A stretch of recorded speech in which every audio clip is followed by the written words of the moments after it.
ou les personnes dont les mauvais choix de vie les ont exclus des cercles religieux acceptables.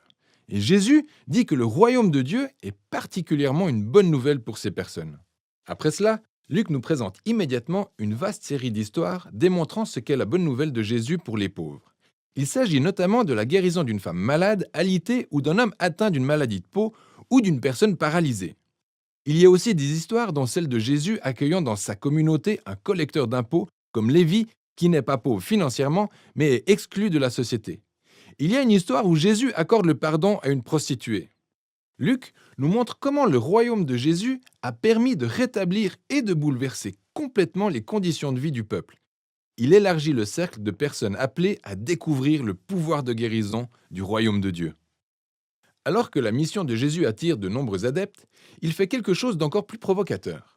Il rassemble ces personnes pour former un nouvel Israël en établissant à leur tête comme leader 12 disciples en référence aux 12 tribus d'Israël.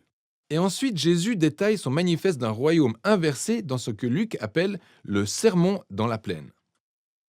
Selon lui, l'amour de Dieu pour les exclus et les pauvres montre combien son royaume bouleverse tous nos systèmes de valeurs. Il est venu pour former un peuple de Dieu nouveau et qui acceptera l'invitation de Jésus en faisant preuve d'une extrême générosité au service des pauvres. Un peuple appelé à diriger en se mettant au service des autres et à vivre dans la paix et le pardon.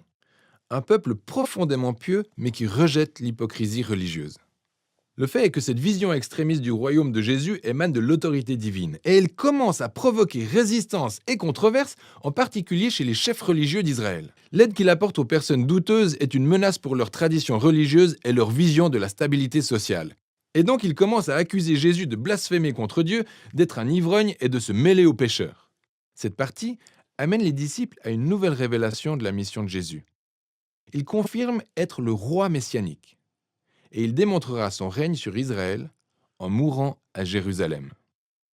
En devenant le roi et serviteur meurtri d'Ésaïe 53, N'oublie pas à liker, commenter et abonne-toi sur la chaîne.